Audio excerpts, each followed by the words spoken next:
Greetings, Muppet fans, and welcome to the Muppet Mindset. I am sitting here with a Sesame Street legend. I am sitting here with the man behind Elmo, the man behind Hoots the Owl, and Wolfgang the Seal, and Kingston Livingston the Third, and Baby Natasha, and Clifford from Muppets Tonight, and Leon from the Jim Henson Hour. This man has done everything and been everywhere. Ladies and gentlemen, Kevin Clash. Hi, Kevin. How are you? How you doing, Ryan? I'm good. I've just got a few questions here, and I'm going to run right through them, and you answer them. Take as long as you want. We've got all the time in the world. No problem. All right. My first question, Kevin, is what are some of your favorite Elmo songs? Well, definitely, Elmo's song is one of my favorites. Tony Geist wrote and arranged that a long time ago, and then of course that became the signature song for Elmo's World. So that's definitely a favorite of mine. There's been I've sung so many different ones over so many years. I mean, my favorites are really the classics like Sing and Somebody Come and Play and definitely I got to sing one of my favorites that is actually a Kermit song that a lot of the Muppets actually sang together, but Kermit starts it is Here in the Middle of Imagination, which is just a beautiful, beautiful song. That's a great song. All right. Who are some of your favorite celebrities to work with on the show? I would think Whoopi is definitely one. She's such a class act, and what you see is definitely what you get. Wonderful lady, and I can actually say that she's a friend of mine now. I think people like Rosie, meeting someone like Robert De Niro was exciting for me. Growing up and listening to Patti LaBelle was very exciting to get to meet her and perform with her. But legends like Maya Angelou it was definitely a thrill to meet somebody as classy and legendary as she is. Oh, I believe it. People like that. Yeah, Yeah. that's great. Can you talk to us a little bit about your interactions with Kermit when you did with Jim Henson as Elmo? Those were always great. Well, listen. I mean, starting out as a young puppeteer and working with the likes of Jim Henson and Frank Oz and Jerry and Richard Hunt, and I mean, it was definitely. It took me a while to get out of being intimidated.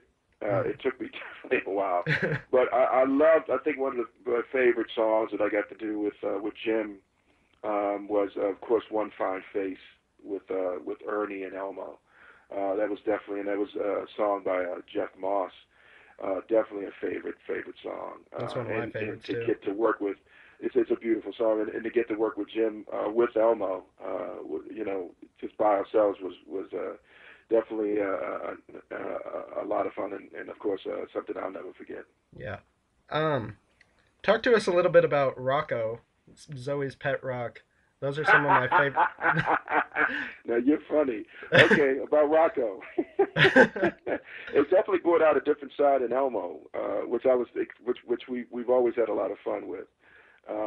It's funny, Elmo uses his imagination so much that it's really funny that he just can't get around using his imagination like Zoe does about Rocco, and I think that's a very very funny comedy thing that I love playing, and Fran and I get a kick out of doing those sketches. I tell you, it's a lot of fun. That's great. I talked to Fran a few months ago, and she had nothing but funny things to say about Rocco too.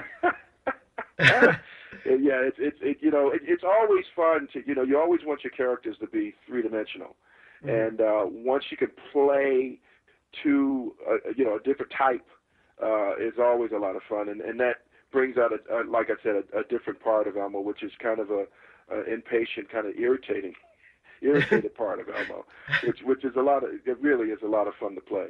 Yeah. But still keeping it in the aspect of that he's a 3.5 year old being irritated. Hmm. It's great. Can you talk to us a little bit about Hoots the Owl? I always loved Hoots.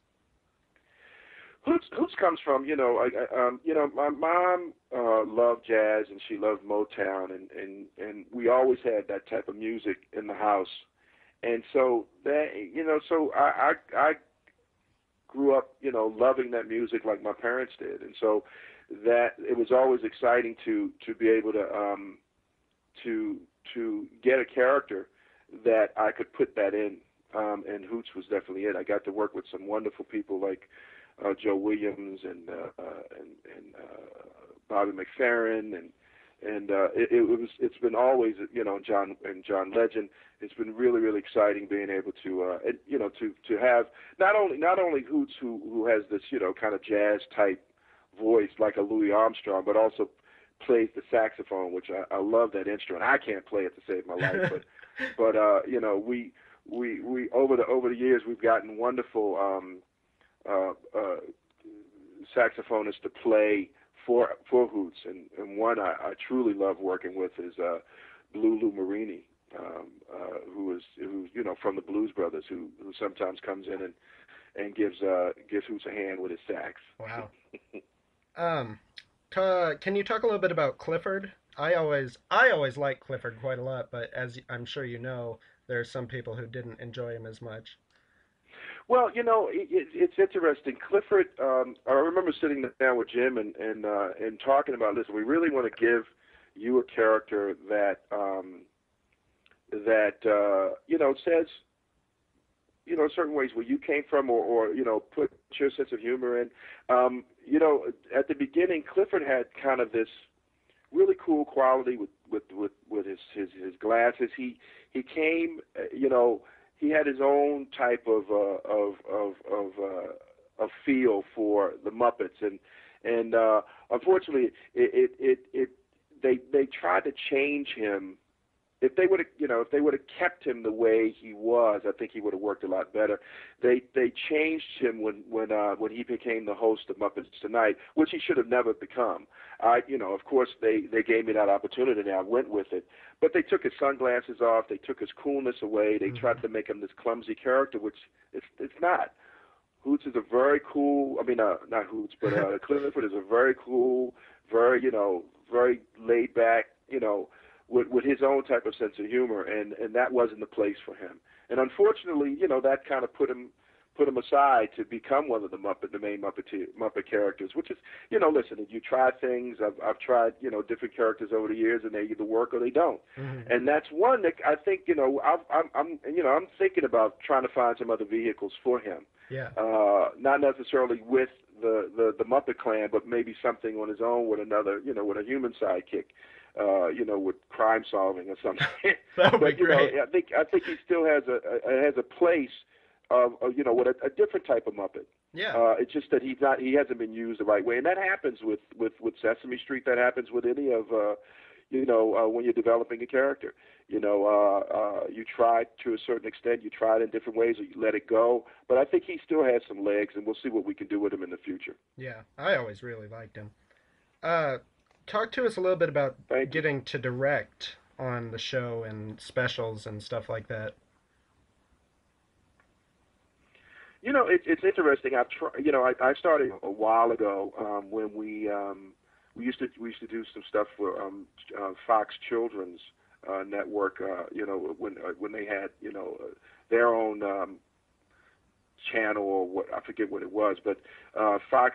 There was a bunch of we got to do some stuff with the Muppets for Fox Kids, and they did some interstitials, and I directed a couple of those. Brian let me put my hand in it, and it was like a fish out of water. It was it was a challenge for me, but I tried it, and I vowed, I'm not ready. I don't think I'm gonna be good at that. And then Dog City came along, and we started shooting that, where I played the lead character Elliot Shag from spinning off that Dog City that we did for the Jim Henson Hour, and I got to direct those, and I enjoyed that.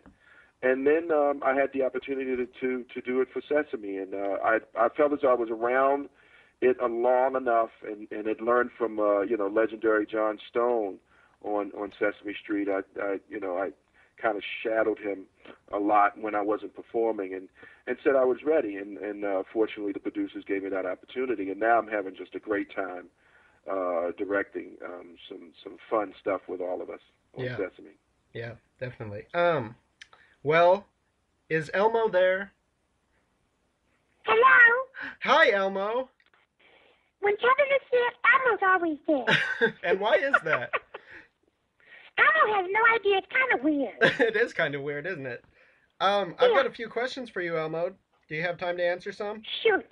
I know Yeah. you're very busy now that you're a movie star going to Sundance.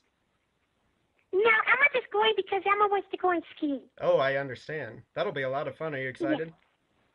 Oh, Elmo can't wait. Elmo's mommy and daddy are going too because Elmo can't go on the slope unless he's with his mommy and daddy. Well, that's good. That's very safe.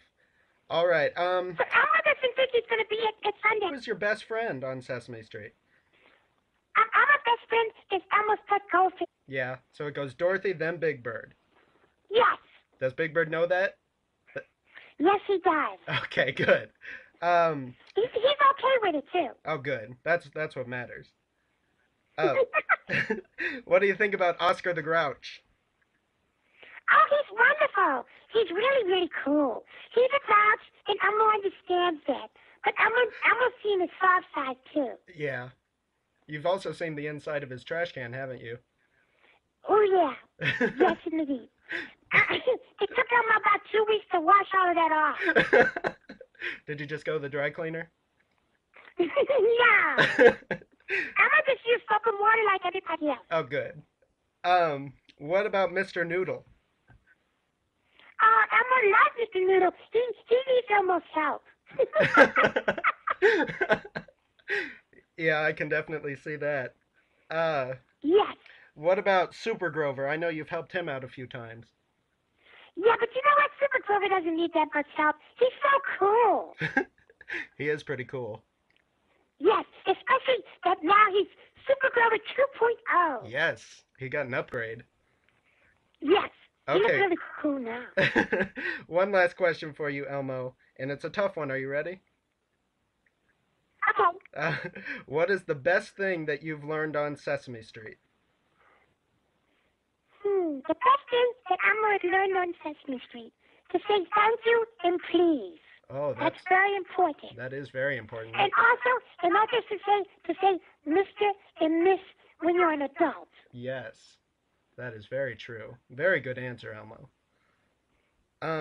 Okay, I've got two more questions, and you can answer, Elmo, or Kevin can answer if you want to let him back on. It's up to you. Okay. Okay, yeah, whatever. Let's hear the question. Go for it. What does Sesame Street mean to you? You got that? Yeah, I'll answer. What Sesame Street means to me? Boy, wow. What it means to me? Wow. That's a big question. What it means to me? You know, all I could say is, I mean, it's definitely been a life-changing show for me. You know, again, watching it, you know, as a young child and trying to learn how to build the puppets, to now having a character that is so loved around the world. You know, what it's meant to me is life-changing. Mm-hmm. Okay then. Can you tell me how to get to Sesame Street? Well, you know, you can take a subway, or you can take a plane. It depends on where you live. But somehow you have to get to Queens. All right, thank you, Elmo. And thank you, Kevin. You're welcome. No problem. And congratulations to you both on this great documentary coming up. Thank you very much. It looks very good, and I hope it comes out on DVD so I can get to see it. Let's hope so. All right, well, this was Kevin Clash and Elmo, and thank you both once again Hello. from the Muppet Mindset.